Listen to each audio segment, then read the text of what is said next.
Jungle.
Seja muito bem-vindo a essa série de mensagens chamada Conversas com Deus.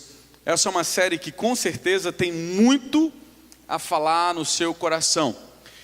Essa é a segunda mensagem dessa série. Na semana passada estivemos abordando uma conversa sobre sofrimento. Então foi muito bom. Para você que não veio, você pode acessar o site da Igreja Presbiteriana de Porá e na parte de mensagens e clicar no nosso canal do YouTube, ele vai remeter você direto para lá. Ou você pode entrar direto no YouTube, clicar lá e digitar Igreja Presbiteriana de Porá, vai remeter você também ao canal da Igreja Presbiteriana e todas as mensagens estão lá. E você poderá acompanhá-las, tá bom? Ou você também pode ficar ligado no @id, na @id avisos, que sempre que a gente tem, que os editores conseguem terminar as edições, nós já postamos imediatamente lá também. Então, se você perdeu alguma, se você não esteve aqui no domingo passado, convido você a olhar para aquela mensagem e eu tenho certeza que Deus há de trazer grandes alegrias ao seu coração. Para essa nova série, ou para essa nova perspectiva aí de hoje, para essa nova mensagem, eu gostaria de convidar você a conversar com Deus sobre frustrações, a entender um pouco do que Deus tem a dizer a você e de como você pode conversar com Deus a respeito das nossas frustrações. Para isso eu quero convidá-lo a abrir sua Bíblia em 1 Samuel, capítulo 1, do verso 9 até o capítulo 2, versículo 10. 1 Samuel, capítulo 1, verso 9 até o capítulo 2, versículo 10. Mas agora, para agilizar, nós leremos apenas os versos 15 e 16, numa versão que você não está acostumado, que é a Nova Versão Internacional. Até sugiro que você tenha essa Bíblia em casa, tá? Porque a Nova Versão Internacional tem sido tem sido de forma esclarecedora, foi feita de forma esclarecedora e é uma tradução um pouco mais fácil e muito fiel também às Escrituras e aos originais. Ana respondeu: não se trata disso, meu senhor. Sou uma mulher muito angustiada. Não bebi vinho, nem bebida fermentada. Eu estava derramando minha alma diante do Senhor. Não julgues tua serva uma mulher vadia. Estou orando aqui até agora por causa da minha grande angústia e tristeza. Vamos orar mais uma vez? Peça ao Senhor que fale ao seu coração, que traga a verdade dele a você nessa noite. Meu Pai, eu quero te agradecer pela oportunidade tão maravilhosa de estar na tua presença com os meus irmãos. Que a tua palavra venha ao nosso encontro. Que a tua palavra seja para nós, Pai amado, ânimo. Que a tua palavra seja para nós exortação. Dê-nos, Pai amado, compreensão da tua verdade. Usa a minha vida, meu Senhor amado, como instrumento nas tuas mãos. Fecha a minha boca para aquilo que vem de mim. Abre os meus lábios para aquilo que vem do Senhor. que teu Espírito Santo nos conduza e torne bem clara a tua palavra aos nossos corações. Em nome de Jesus, amém. Amém. Sem forças. Talvez se eu pudesse usar uma expressão para definir as nossas frustrações e descrever como nós ficamos diante das nossas angústias e das nossas frustrações, essa seria duas palavras que eu usaria: sem forças. Às vezes, as nossas frustrações são tão grandes, são tão complicadas, nós somos tão decepcionados, tão massacrados pelo desastre de um sonho interrompido, ou planejamento fracassado, que nós ficamos sem forças até mesmo para nos colocarmos diante de Deus. Quantos já nos sentiram tão fracos, tão quebrados, tão amarrotados, tão frustrados com alguma situação que você não consegue nem sequer falar com Deus, fazer aquelas orações empolgantes, orações que te animam? Quantos de nós já não passamos pela situação de estarmos tão decepcionados e cansados, frustrados com alguma coisa, com algum planejamento que não deu certo, com alguém que nos feriu, que a única coisa que nós aguentamos é deitar na cama e falar: Senhor, eu estou aqui, o Senhor sabe. Às vezes nós não conseguimos nem pronunciar palavras. Esta é a situação exata da mulher a quem nós acabamos de ler o texto. Essa mulher, chamada Ana, passava por uma série de complicações, mas uma muito complicada, uma coisa muito difícil ao seu coração. Ana era uma mulher, junto com seu marido, de uma sociedade rica. Por quê? Presume-se que Eucana, assim como diz o texto, era rico. Você vai perceber que aqui Eucana tinha duas mulheres. Isso não era um mandamento de Deus, nenhuma permissão de Deus. Mas o que acontecia? Era costume de alguns, não pela permissão de Deus especificamente, quando uma mulher ela não podia ter filhos, ela não dava filhos, então ele casava-se com outra mulher. Obviamente, quem fazia isso era quem tinha condições financeiras um pouco mais elevadas. Portanto, acredita-se, ou nós cremos, que a família de Eucana, junto com Ana e Penina e os filhos de Penina, era uma família rica, uma família que tinha uma condição boa. E aí nós acabamos de ler um texto, o capítulo 1, vai descrevendo para nós, do verso 1 ao verso 8, uma determinada situação. O texto, no verso 1 até o verso 8, diz-nos que eles estavam em um momento de festa, de retratação de fé. Eles estavam caminhando para Siló, que era onde o povo adorava uma vez por ano, onde o povo ia pedir perdão por todos os seus pecados, onde eles sacrificavam os animais, onde eles se purificavam dos seus pecados, e uma vez por ano eles iam. E Eucana, obviamente, como um bom sacerdote da sua casa, né, bom homem, como Deus havia determinado, chamava toda a sua família, e assim o fazia. Só que havia um problema. O texto, no verso 1 ao verso 8, nos relata que existia duas mulheres, uma chamada Ana e a outra chamada Penina. O que acontecia? Quando eles estavam lá nessa festa de reconciliação, acontecia algo muito complicado. Dentro dessa festa, aquela mulher era provocada pela sua rival, chamada Penina. Qual era a provocação? A provocação dela era encher a paciência de Ana, porque Ana não tinha filhos. Então imagine o seguinte: eles estavam na noite preparatória para o dia seguinte fazerem um sacrifício de purificação da vida deles, em que eles pediriam perdão a Deus por todos os seus pecados, porque era assim que o povo antes de Cristo fazia para pedir perdão por seus pecados. Então eles estavam ali comendo algumas coisas, e aquelas moleques atentadas da Penina ficavam pulando em cima da mesa, passando debaixo, né? E aí provavelmente aquilo irritava um pouco a Ana ficava um pouco desconcertada com tudo aquilo. E aí ela, com certeza, a Penina olhava para a Ana e diz: mas essas crianças são uma bênção na nossa vida mesmo, né? Criança é uma dádiva de Deus, um presente. Só as mais abençoadas é que possuem esse dom, esse privilégio. E isso trazia muita raiva para o coração de Ana.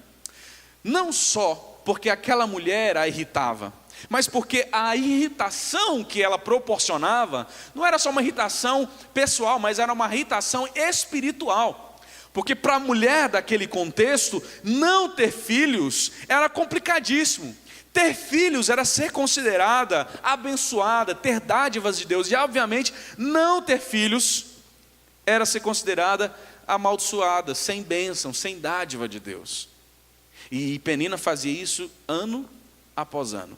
Irritava aquela mulher. Essa esterilidade que ela tinha era algo que era considerado como desfavor de Deus. E Ana sofria profundamente, a alma dela se amargurava, porque o seu grande sonho quando ela casou, o seu grande planejamento era dar ao seu marido um filho varão. Que grande honra para aquela mulher, ou para qualquer mulher, naquele contexto, em produzir o filho varão, um homem, um protetor, coisa graciosa, mas ela não tem isso. Ana tinha um sonho, tinha um plano de ser mãe, mas isso não acontecia. Olha o versículo 6 aí do capítulo 1. Versículo 5 diz assim, a Ana, porém, dava porção dupla, porque ele a amava, ainda mesmo que o Senhor a houvesse deixado estéril. Então perceba, quando eles iam para lá, uma vez por ano, o marido delas, ou o marido de Ana, dava uma série de presentes para as suas esposas. Ele dava um presente para Penina, mas para Ana ele dava o dobro, porque ele a amava, mesmo que ela não tivesse dado a ele um filho, mas ele a amava. Só que aí o verso 6 diz que a rival provocava, olha a expressão, excessivamente, com um fim. Qual era o fim? A irritar, porque o Senhor havia cerrado a madre. Imagine que ela olhava para ela, né? Penina olhava para Ana e dizia assim, mas é bom ser abençoada por Deus, né? Nem todas têm isso. E isso constantemente. Olha o verso 7, olha o tempo. E assim o fazia ele de ano após ano. E todas as vezes que Ana subia à casa do Senhor, a outra a irritava, pelo que chorava e não comia. Ela ficava tão nervosa, tão frustrada por não ter filhos, que ela não queria nem comer. Você já passou por uma decepção tão grande, por uma frustração tão grande que você perde até a fome? Algo tão decepcionante, tão terrível, que você perde até a vontade de comer. E o seu marido tenta consolar, falar, mas para que você está chorando? Eu valho para você muito mais do que 10 filhos, no versículo 8. Mas aquilo acontecia ano após ano. O texto não fala quantos anos isso sucedeu, por quanto tempo isso aconteceu. Mas o texto diz que isso era constante. Toda vez que aquela mulher estava diante de Deus para se purificar dos seus pecados, tinha aquela outra mulher que a irritava e fazia questão de lembrá-la da frustração de não ser mãe. Então, essa mulher resolve ter uma conversa com Deus sobre a sua frustração. E é sobre isso que eu gostaria de convidar você a entender. Uma conversa com Deus sobre frustração. Aqui, com essa oração, nós temos aqui basicamente duas orações, uma ação de Ana, que eu gostaria de compartilhar com você. É um meio pelo qual Deus fala aos nossos corações. É o meio pelo qual Deus nos faz entender muito sobre as nossas frustrações. E Deus assim permitiu a escrita dessa história para mostrar para nós e como nós temos que lidar também com as nossas frustrações. É sim importante chegarmos diante de Deus, falarmos com Ele. E se você chegar diante de Deus com as suas frustrações, com o coração aberto, em oração, com certeza, à luz desse texto, você vai escutar Deus falar ao seu coração uma verdade. E a primeira verdade é que você precisa mudar a sua confiança. Você precisa mudar a sua confiança. Está no verso 9 ao verso 18. Olha o que acontece aqui. Isso ocorria ano após ano, toda vez.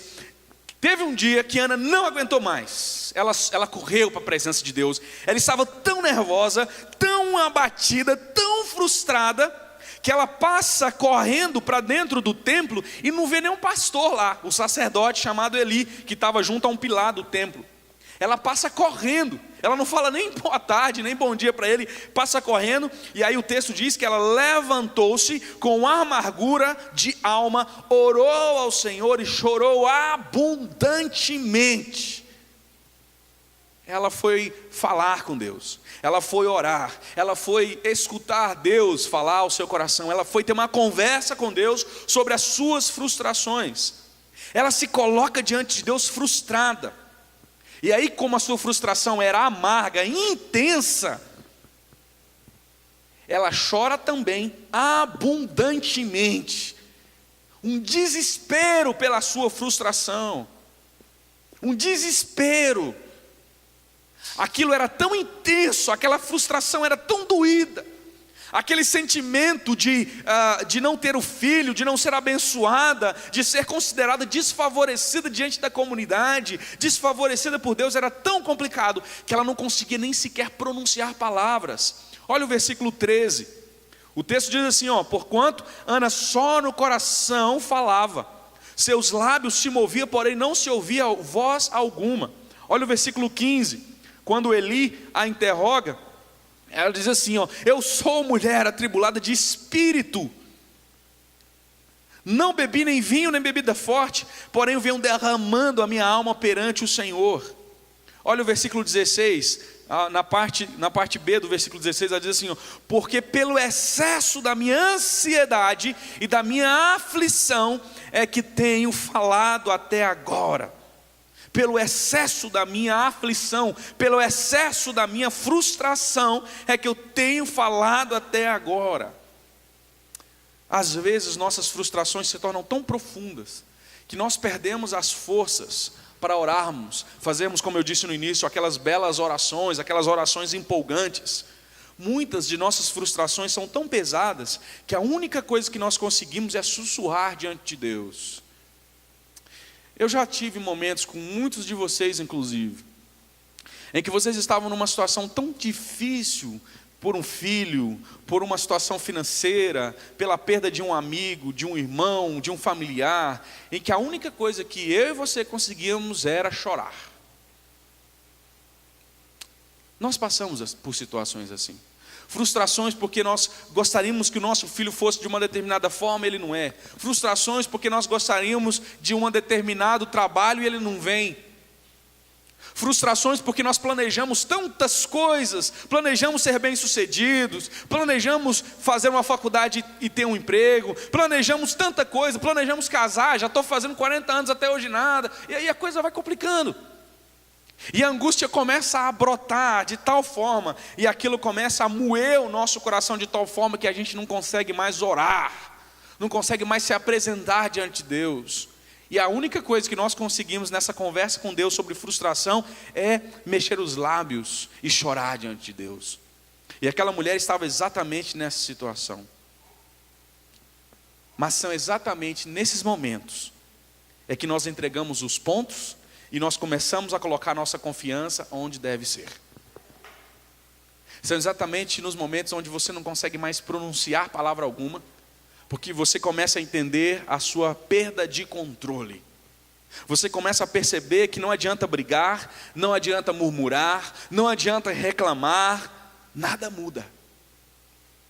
Mas aí você vai ter uma conversa com Deus, e nessa conversa Deus fala algo profundo ao seu coração, de tal forma que você o reconhece. No verso 11, Ana, em meio à sua angústia, entrega os pontos e se mostra frágil. Em sua oração aqui, ela chama a atenção para a sua aflição. Olha o versículo 11. Ela fala assim, Senhor dos exércitos, se benignamente atentares para a aflição da tua serva.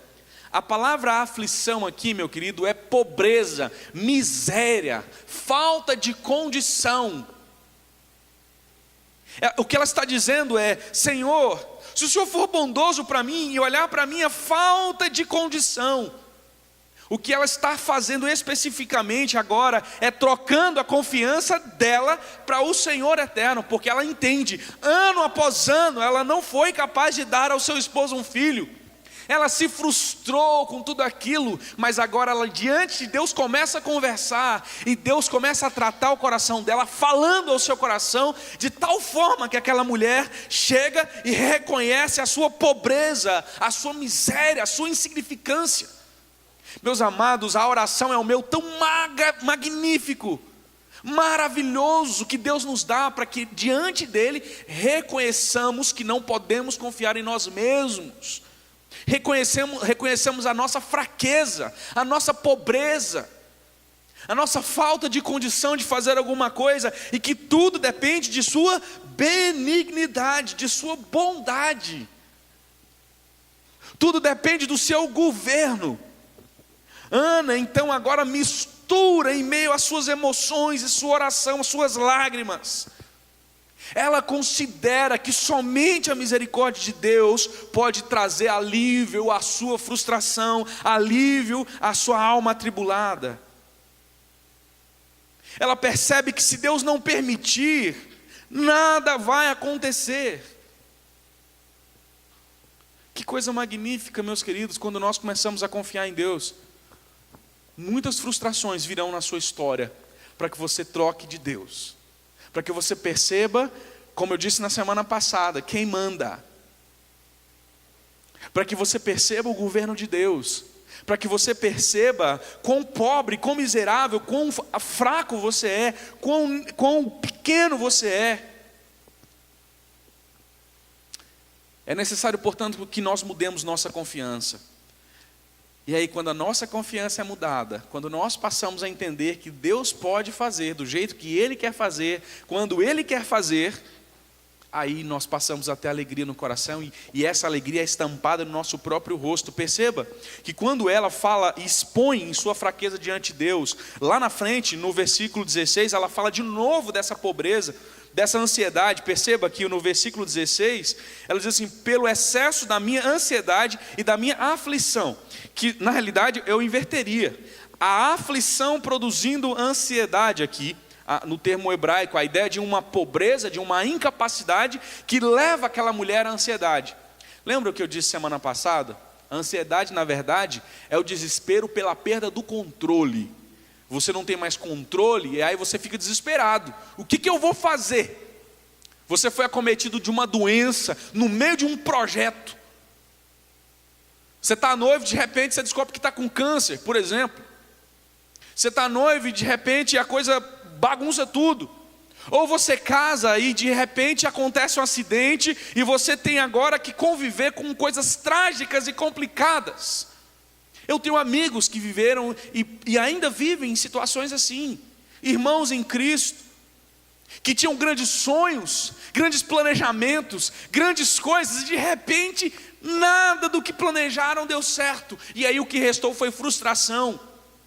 Com certeza a angústia bateu em seus corações, mas aqui Ana nos ensina, quando nós colocamos a confiança, mudamos a confiança para a pessoa certa, a coisa totalmente muda. Porque quando primeiro Eli faz uma ação precipitada, ele vai corrigi-la porque ela acha que ela está bêbada, já que ela não pronuncia nenhuma palavra e está lá só mexendo os lábios, e aí depois ele percebe que ela está extremamente angustiada. Então ele diz no verso 17: vai-te em paz, e o Deus de Israel te conceda a petição que lhe fizeste. Perceba a troca agora, como o sacerdote, como o pastor aqui, diz assim: quem vai te conceder o que você está querendo, não é a sua condição, a sua capacidade, quem vai te conceder o que você está querendo é Deus. Então no verso 18, ela entende tudo isso, e ela diz o seguinte: ache a tua serva mercê diante de ti. É como se ela dissesse: que Deus ache graça em mim, ou derrame sobre mim a sua graça. E assim, olha a mudança agora. E assim a mulher se foi o seu caminho, e comeu, e o seu semblante já não era mais triste. Olha o que a frustração faz conosco. Versículo 7, no finalzinho do verso 7 aí: pelo que chorava e não comia. Situação de frustração. Quando eu converso com Deus, apresento a frustração, ouço Deus dizer para mim: você está confiando de forma errada, em pessoa errada, do jeito errado, e eu mudo a minha confiança de mim para Deus. Olha o que acontece comigo: eu tenho alegria, o meu próprio semblante, mesmo em meio à crise, começa a esperar em Deus, começa a confiar em Deus. E aí então, se ela não comia, ela passa a comer. Se ela estava triste, agora ela não está mais triste. Essa é a consequência quando nós começamos a conversar com Deus e expondo nossas frustrações. expondo nossas crises. A oração é o meio pelo qual nós podemos falar com Deus sobre tantas coisas, mas uma dessas coisas é falar sobre nossos medos, sobre nossas frustrações, sobre aquilo que causa angústia em nossa alma. Porque quando nós expomos isso, Deus começa a tratar o nosso coração, às vezes dentro da própria oração que nós fazemos, como Ana aqui, entendendo e nos ensinando que é necessário que eu e você mudemos a confiança de nós para Ele. Mas aí tem uma segunda coisa que nós percebemos aqui nessa dinâmica de oração do capítulo 1 e parte do capítulo 2. Se a primeira coisa é que eu e você precisamos mudar a nossa confiança, a segunda coisa é que eu e você precisamos mudar os nossos objetivos. Você precisa mudar seus objetivos. Se você estivesse num banco com Deus, sentado, expondo suas frustrações, Deus diria para você, assim como está dizendo nas Escrituras, nesse instante, você precisa mudar os seus objetivos. Meus amados, nossas frustrações, elas acontecem também para que nós replanejemos nossos objetivos. Ana poderia, sem sombra de dúvida, ter o seu desejo de ser mãe logo no início do seu casamento. E ela não precisava ter sido irritada pela sua rival. Entretanto, os seus projetos aqui são frustrados por Deus, porque Deus queria que Ana tivesse um objetivo específico com o seu filho. Já perceberam que nós muitas vezes começamos a planejar coisas e nós nem sabemos, mas nós somos envolvidos pela cultura, somos envolvidos pelas coisas de tal forma que os nossos objetivos para os nossos sonhos, para os nossos planejamentos são errados, são equivocados. Então Deus vai lá, frustra você, para que você comece a replanejar. E é isso que nós precisamos acontecer aqui. Deus direciona a história, a sua história, direcionou a história de Ana para a glória dele. Perceba que antes a vontade daquela mulher era apenas de ser mãe e de não mais ser desfavorecida diante de Deus, mas diante de uma comunidade ser favorecida, ser abençoada. Mas agora, quando ela se apresenta diante de Deus, trocando a sua confiança e expondo a sua fraqueza, ela muda o seu objetivo. Ela não quer mais apenas ser mãe, mas ela quer ser uma mãe que tem um filho que glorifica a Deus. Ela quer que o sonho dela sirva para a glória de Deus. Ela quer que o sonho dela seja dado a Deus. E por isso no versículo 11, o texto diz assim, se te lembrares da tua serva. Aí lá na frente, ele diz assim, ao Senhor o darei por todos os dias para ser sacerdote. Por quê? Aqui ela fala de duas coisas. Ela fala assim, darei todos os dias da sua vida e sobre a sua cabeça não passará navalha. Por quê? Isso é um voto chamado voto do nazireato, que era quando os sacerdotes não cortavam o cabelo. Lembra de Sansão? Sansão era juiz. Assim como Samuel foi também, um profeta e um juiz, né? Inclusive o último juiz. E aí então ela diz assim, eu não vou passar, ele vai servir para o Senhor todos os dias, ele vai ser seu. Todos os dias ele vai servir ao Senhor. E não só ao Senhor, ele vai servir ao Senhor servindo no templo. Essa é a ideia aqui. Ana muda os objetivos dela. Ana agora não faz apenas um voto dizendo, olha, se o Senhor me der isso aqui, eu prometo que eu vou fazer aquilo outro. Não, ela diz, eu quero, e o voto é, se o Senhor me der o filho, esse filho será devolvido ao Senhor. Devolvido, ela replaneja, reorienta o sonho dela, o planejamento dela para o lugar certo. E aí, no verso 19, olha o que acontece. Perceba, no verso 11 ela diz assim, se tu lembrares, agora olha no versículo 19, o finalzinho, quando ela volta para casa depois de adorar com seu marido lá no templo, quando eles voltam para casa, eles coabitam, dormem junto, e aí olha o que o texto diz, e lembrando-se dela o Senhor. O que aconteceu? Verso 20, ela concebeu e passado o devido tempo, teve um filho, E aí então ela começa a lembrar do seu objetivo, e o seu objetivo era devolvê-lo para Deus. Então ela já começa pelo nome da criança, e ele passa a chamar-se Samuel, que quer dizer, do Senhor o pedi. Vocês já pararam para pensar que nós deveríamos, talvez não dar nomes às coisas que nós pedimos ao Senhor, mas lembrar, esse é o meu Samuel. Quem sabe o seu carro não é o seu Samuel? Do Senhor o pedi. Quem sabe o seu trabalho não seja o seu Samuel? Do Senhor o pedi. Samuel, duas palavras em hebraico, El, Deus. Pedi do Senhor. Você de fato, com seus planejamentos e sonhos, pode dizer que ao Deus, que todos eles são direcionados a Deus? Você pode reconhecer que tudo que você tem vem do Senhor? E aí então o que acontece? No ano seguinte, Elcana vai, e ele chama a Ana para ir, e ela diz assim: olha, eu não vou agora não, esse ano eu não vou não, porque o menino ainda está muito novinho, mas eu vou levá-lo. E então no verso 23, Elcana fala assim: olha, tudo bem, faça como você quiser, mas não esquece de uma coisa, não esqueça do seu objetivo. Olha o versículo 23, finalzinho aí: tão somente confirme o Senhor a sua palavra. É como se ele dissesse: não se esqueça do objetivo que você tem, não se esqueça. Eu fico vendo um monte de crente fazendo promessinha para Deus e se esquecendo de cumpri-la. Deus não exige sacrifício, Ele quer obediência, mas se você prometer, você tem que cumprir. Se você assim o fizer, você tem que cumprir. Se você precisa entender e dar tudo aquilo de volta para a glória de Deus. E é isso que Ana faz.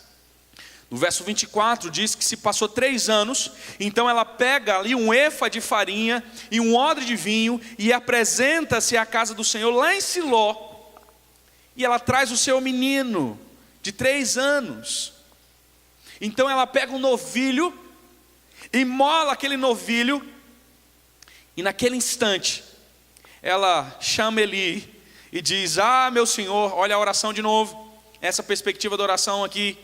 Tão certo como vives, eu sou aquela mulher que aqui esteve contigo orando ao Senhor. Você lembra disso? Então, aqui está o menino que eu orava, e o Senhor me concedeu a petição que fizera, pelo que agora eu trago como devolvido ao Senhor por todos os dias que viver, pois do Senhor eu pedi. O nome dele é Samuel. Então o que aconteceu? A adoração. Deus foi glorificado, Deus foi adorado, não só naquele momento específico. Você vai perceber que nesse instante algo muito maior estava acontecendo, algo muito mais poderoso. Nesse instante essa mulher traz o seu filho, ensinando o seu filho, sendo grata a Deus por aquilo que ela havia recebido. Então agora ela reorientou todo o seu planejamento, ela consertou tudo aquilo que estava equivocado e direcionou na direção de Deus. Deixa eu dizer um negócio para você aqui. Você só pode dar alguma coisa a Deus porque primeiro Deus deu a você. A gente se esquece disso com muita facilidade. Ana só pode devolver o seu filho porque primeiro Deus a deu, ou o deu a ela. Você só pode ser grato com o seu trabalho porque primeiro Deus deu a você condições de formar-se, de trabalhar.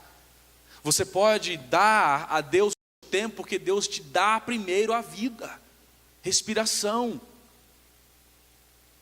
Você só pode ser contribuinte financeiro aqui na igreja porque primeiro Deus te proveu todas as coisas. Por isso você devolve. E aqui algo me chama muita atenção. O menino Samuel demonstra precocemente uma piedade verdadeira. Ana leva Samuel para cultuar e servir ao Senhor, e ela o devolve como culto e gratidão. Eu queria só chamar a sua atenção para uma coisa. Você que é pai, Deus te deu um filho. Estava conversando com a Maria sobre culto infantil. Eu estou repensando o culto infantil. Estive agora com alguns colegas, a gente conversou bastante sobre essa perspectiva. A igreja presbiteriana, inclusive, tem discutido muito sobre isso. Me parece que para muitos pais, o culto infantil não é uma perspectiva em que o meu filho adorará a Deus. Para muitos de vocês, o culto infantil se tornou apenas um meio de se livrar do seu filho, porque você não consegue dominá-lo mais, você não consegue fazê-lo adorar a Deus em culto público e familiar, você não consegue mais produzir no seu filho a reverência necessária que se é exigida diante de Deus, diante da comunidade e diante do culto. Então o que a gente faz? Transfere isso para o cultinho, né? Que a gente pejorativamente ainda chama de cultinho, para piorar tudo. Eu estou repensando se nós precisamos de cultinho na igreja, porque na realidade a obrigação de trazer o seu filho à presença de Deus é sua. A obrigação de traduzir a mensagem ao coração do seu filho é sua. Pastor, mas é muito complicado, que a linguagem, não importa a linguagem. Você tem que traduzir para o seu filho. Você precisa fazê-lo. E você se engana se você acha que ele não fica ligado. Talvez ele vai entender o sermão muito mais do que você. E depois vai te cobrar ainda. Ah, pai, pois é, o pastor não falou que não pode fazer isso? Outro dia alguém fez, eu estava falando aqui, falei sobre cinto de segurança, né? Que todo crente tem por obrigação usar cinto de segurança. Espero que vocês tenham aprendido sobre isso.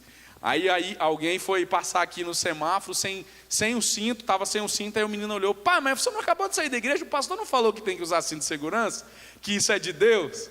Né? E o pai: é verdade, meu filho, muito envergonhado, colocou o cinto. Ou seja, nós é que somos obrigados a ensinar os nossos filhos. Deus o deu, redirecione-o para a glória dele.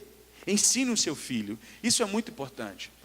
Reorganize, coloque o seu coração, coloque o seu planejamento, reoriente para a glória de Deus, mude seus objetivos. Por isso, muitas vezes, essa é a palavra de Deus diante das nossas frustrações. Mas há uma terceira e última coisa que eu gostaria de convidar você a entender. Quando nós oramos com Deus sobre frustrações, ou sobre frustração, Deus não apenas diz essa perspectiva para nós, mas Ele diz também que é necessário que você mude sua fonte de satisfação. Vou repetir. É necessário que você mude sua fonte de satisfação. Capítulo 2, verso 1 a 10, Ana agora canta ao Senhor. Ela exalta a Deus. Ela exalta a Deus por aquilo que ela tem. Agora preste atenção. O cântico de Ana é porque ela ganhou o que ela pediu apenas, ou o cântico de Ana demonstra um regozijo muito além daquilo que ela havia pedido. Preste atenção, como o cântico dela começa aqui. O meu coração se regozija no filho que nasceu.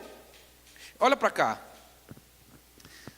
Vocês já viram como é muito fácil passar a ter prazer naquilo que pedimos para Deus, do que ter prazer no Deus a quem pedimos?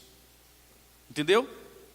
É muito mais fácil você ter prazer naquilo que Deus te deu, do que ter prazer no Deus que te deu. Nós passamos a amar muito mais as coisas que Deus nos dá, do que o nosso próprio Deus. Passamos a ter satisfação naquilo que conquistamos de Deus, e deixamos de regozijar-nos no próprio Deus. Passamos a idolatrar as bênçãos de Deus, e deixamos de idolatrar e satisfazer-se em Deus. Lembra o que o salmista disse? Entrega o teu caminho ao Senhor, confia nele, e o mais ele vai fazer. Davi começa a dizer: é necessário que eu tenha prazer no Senhor, deleite no Senhor. Ana começa assim. Agora preste atenção, olha novamente: a minha força está exaltada em quem? Não é no filho dela. Vocês percebem a diferença que muitas vezes nós fazemos?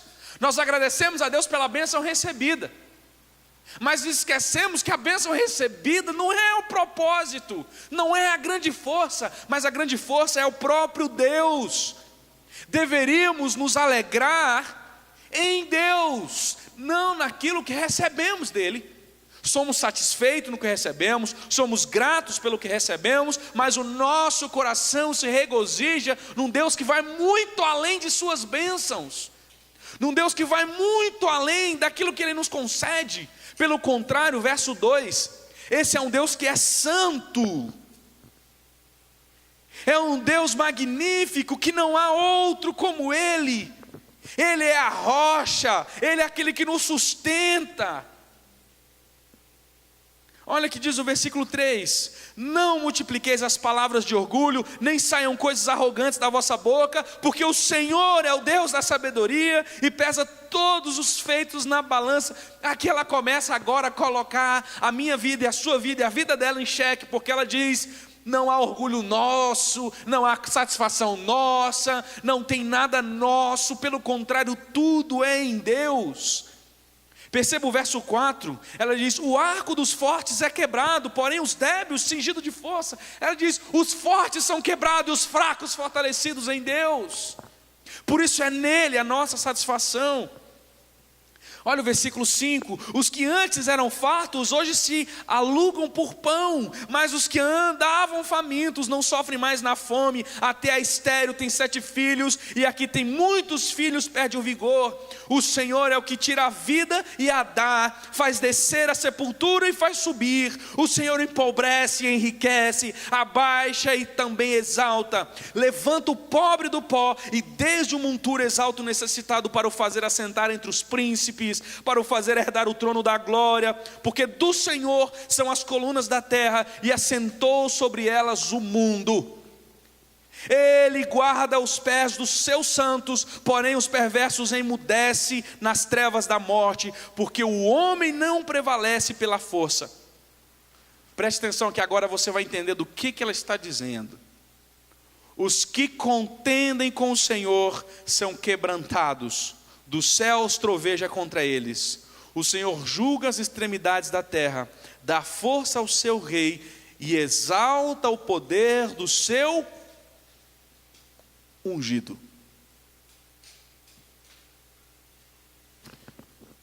Aonde é que está a satisfação dessa mulher aqui?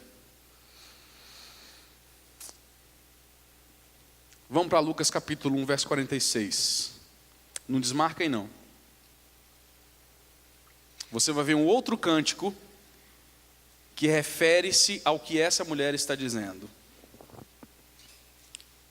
Lucas capítulo 1.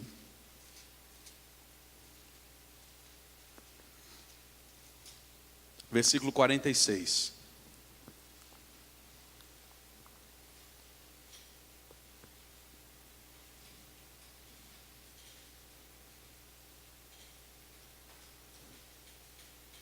Você tem aqui um cântico de uma mulher. E esse cântico é o cântico de Maria, mãe de Jesus. E ela diz: a minha alma engrandece ao Senhor, e o meu espírito se alegrou em Deus, meu Salvador. Por quê? Porque contemplou na humildade da tua serva, pois desde agora todas as gerações me considerarão bem-aventurada, porque o poderoso me fez grandes coisas, santo é o seu nome. A sua misericórdia vai de geração em geração sobre os que o temem.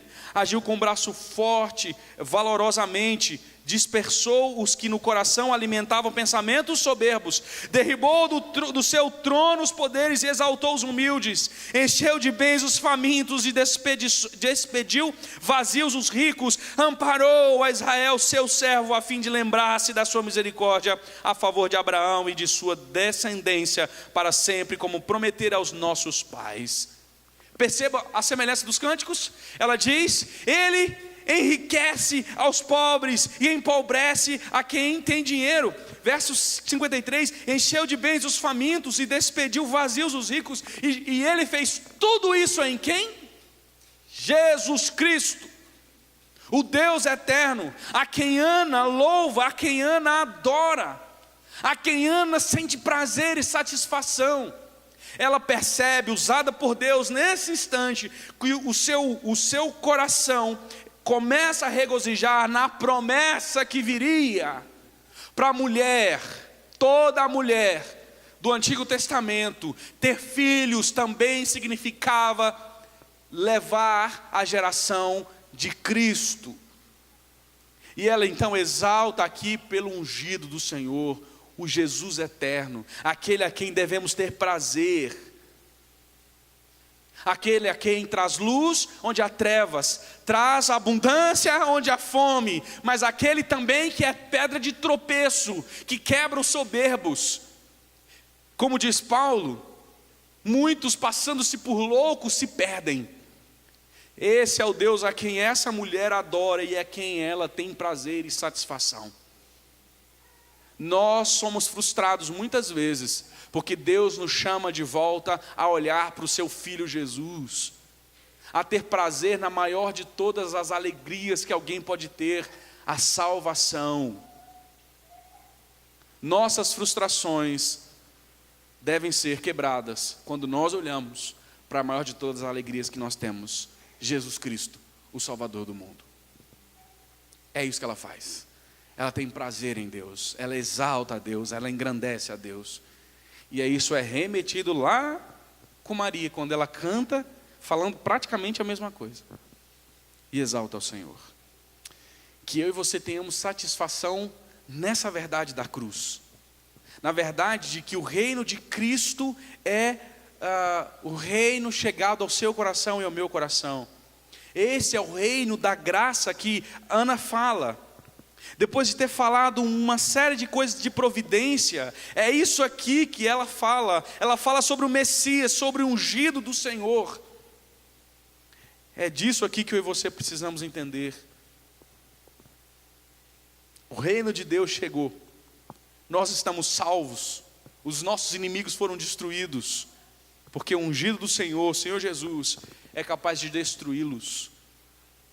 O maior de todos os inimigos, que é a morte, já foi vencida nele. E Maria canta a mesma coisa. Tenhamos satisfação plena no Senhor. Vivamos essa verdade. Que eu e você, em meio às nossas frustrações, quando os nossos sonhos, planos, projetos, tudo errado, e a situação estiver tão angustiada, tão complicada, você possa ter uma conversa com Deus, mas você esteja disposto a ouvir Deus dizer para você: você precisa mudar a sua confiança. Você precisa mudar a sua confiança. Você precisa mudar o seu objetivo com os seus projetos, os seus planos. E finalmente você precisa mudar o ponto do seu prazer, da sua verdadeira alegria. Porque sua verdadeira alegria tem que ser sua salvação em Cristo Jesus e nada mais. Por isso eu quero terminar aplicando ao seu coração essa verdade, dizendo para você: pense comigo, qual tem sido o motivo de sua frustração? O que tem te frustrado? Você compreende que Deus está no controle dessa situação e que no tempo certo Ele lhe dará o anseio de seu coração? Você compreende que Deus pode, no tempo dEle, do jeito dEle, para organizar a história dEle, dar o que você quer, no tempo dEle? Você crê que Deus pode dar a você aquilo que hoje está sendo frustração para você? É necessário, portanto, que você confie no Senhor, coloque o seu coração nele. Pense comigo, você tem gastado tempo de qualidade na presença do Senhor em oração? Essa mulher, diante da frustração, ela não foi para murmuração, falar da Dilma não. Não foi falar que a crise complicou a vida dela. Ela foi para os pés do Senhor. Há uma diferença que alguns fazem entre murmuração e lamentação, e eu gosto dessa ideia. A murmuração é quando você fica falando para as pessoas e reclamando da vida. A lamentação é quando você se coloca diante de Deus e fala o que você quer diante de Deus. Então aí está a diferença. Uma coisa é ficar reclamando da vida para as pessoas, outra coisa é reclamar da vida para Deus, porque Deus te dá uma taca lá e resolve a situação, e quebra o seu coração. Então essa é a diferença entre lamento e murmuração. Você não vai ver a Bíblia mandando você murmurar contra Deus, mas a Bíblia manda você lamentar. Lamentar e chorar, não é isso que a Bíblia manda? Você tem que lamentar sim. Lamentar é o que essa mulher fez. Disse: Deus, eu não dou conta mais dessa situação, tem misericórdia de mim. É isso que ela fez, gastou tempo de qualidade. Perceba que lá no texto, ela ficou várias horas orando. A ponto de ele falar, mas essa mulher bebeu, só pode, não sai daqui mais. Está do mesmo jeito, encroada aí, chorando, fala, só pode ter uma. Ele vai lá, fala, e aí ele vai brigar com ela, né? Quão seria maravilhoso se nós gastássemos tempo nos momentos das nossas frustrações com Deus, né? Mas aí a gente frustra com a coisa, o que a gente faz? Enfia debaixo da cama, vai entrar em depressão porque agora eu estou ofendido, fui ofendido por alguém, fui ofendido pela vida, Deus parou de me amar, não quero ver mais ninguém, começa a murmurar de todo mundo. Gaste tempo com Deus, você vai ver Deus falar ao seu coração, jejum, oração. Outra coisa, você está disposto a dedicar a Deus aquilo que você tanto almeja? O que você mais quer? Qual é o seu sonho? Qual é o seu planejamento? Isso aí vai ser dedicado para Deus? Eu falei um tempo atrás sobre fé e trabalho, né? Se você deseja o trabalho, sei lá, você quer formar, dedicar para Deus não é só usar na igreja, dedicar para Deus é fazer com excelência. O que tem de crente fazendo trabalho porqueira é muito. Você pinta, faça o melhor para a glória de Deus. Você borda, faça o melhor para a glória de Deus. Ou seja, pintar e bordar, faça tudo para a glória de Deus. Tem que ser para a glória dele, o melhor. Porque quando você faz para a glória de Deus, você serve os outros. Você é médico, faça o melhor para a glória de Deus no consultório. Porque quando você o faz lá, você glorifica a Deus. Tem muita gente que acha que é só ir na igreja, é só lá na igreja que eu estou glorificando a Deus. Se for assim, companheiro, você não está glorificando a Deus em 98% da sua história. Não é assim. Deus chamou você a servir as pessoas, então faça o melhor. Se é o carro que você quer, que você sonha, tem que ser para a glória de Deus, dirigindo. Quando você não usa cinto, você está descumprindo a glória de Deus. Quando você fura um sinal vermelho fora do horário, você está descumprindo a glória de Deus. Quando você ultrapassa os limites de velocidade, descumprindo. Essas coisas todas a gente fazer para a glória de Deus. Essa é a ideia. Última coisa, você já parou para pensar que este período de adversidade é temporário? E que Deus é capaz de trazer uma bênção maior do que você está imaginando? Inclusive por causa dessa tribulação que você está vivendo? Você já parou para pensar nisso? Que Deus pode trazer a você algo muito maior do que você está imaginando? Se você ainda não parou para pensar, eu quero que você converse com Deus. Traga essa verdade ao seu coração.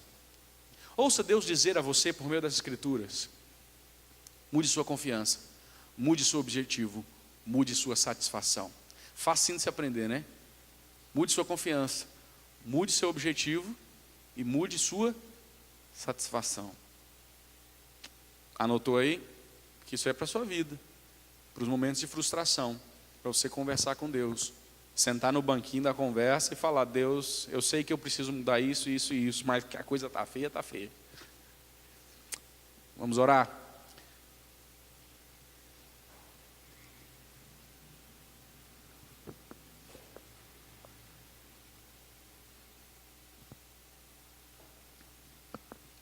Deus, nós queremos que o Senhor nos ensine a entender a Tua palavra, a Tua voz, que nós compreendamos a Tua verdade. Nos ensine, em meio às frustrações, a depender de Ti, a confiar no Senhor. Precisamos mudar nossa confiança. Que o Senhor nos ensine, meu Senhor, a mudar os objetivos errados dos nossos sonhos. Eu não sei qual é o planejamento do Teu povo, mas que se há planejamentos nessa noite errados, que eles estão fazendo para a glória própria, para a satisfação própria, que o Senhor os frustre mesmo, Pai. Frustre o Pai amado para que eles possam replanejar. Que toda e única satisfação plena deles e minha seja a salvação em Ti. Que nós louvemos ao Senhor e o engrandecemos. E que tudo sirva para a honra e glória do Senhor. Em nome de Jesus. Amém, Pai. Amém. Vamos ficar de pé mais uma vez, meus queridos? Eu quero convidar você a se preparar. Se Deus assim nos conceder vida, semana que vem nós vamos continuar expondo essa série. E nós vamos colocar o seu coração diante das decisões. Uma conversa com Deus sobre decisões. Qual é a vontade de Deus para sua vida? Você sabe? Você vai descobrir na semana que vem, se Deus quiser. Ok? Wilson, ora por nós aqui mais uma vez, encerrando o nosso culto. Depois nós temos alguns avisos. Vamos orar. Pai querido, nós temos vários sonhos, objetivos. A igreja do Senhor sonha mesmo, mas muitas vezes nossos sonhos não estão debaixo da Tua vontade, ó Pai. Direciona, Pai, o sonho de cada família aqui, de cada filho, de cada esposa, de cada marido. Que eles possam mesmo sonhar aquilo que agrada ao Senhor, aquilo que vai satisfazer a Tua vontade, ó Pai. Seja no trabalho, seja na sua casa, seja o que for, Pai, seja esse objetivo possa ser mudado nessa noite, ó Pai, em nome de Jesus. Que tudo que nós pensamos, que tudo que nós formos fazer, Pai, seja inteiramente para o louvor, para a glória do Senhor, Pai, em nome de Jesus. Faça isso nas nossas vidas, ó Pai. Mude as nossas decisões, as nossas vontades, que elas possam ser direcionadas para o Senhor, Pai. Em nome de Jesus, nós agradecemos por todos que vieram aqui, pela Tua palavra que foi ministrada aos nossos corações, que nós possamos ser transformados por ela dia após dia, todos os momentos, que ela possa mesmo encontrar guaridas nos nossos corações, Pai, em nome de Jesus. Que nós possamos ter uma semana abençoada, debaixo dos cuidados do Senhor, Pai. Em nome de Jesus que nós entregamos esse culto com aroma suave e agradável ao Senhor, Pai. Receba o nosso culto, que foi uma adoração sincera ao Senhor, Pai. Em nome de Jesus que nós oramos agradecidos.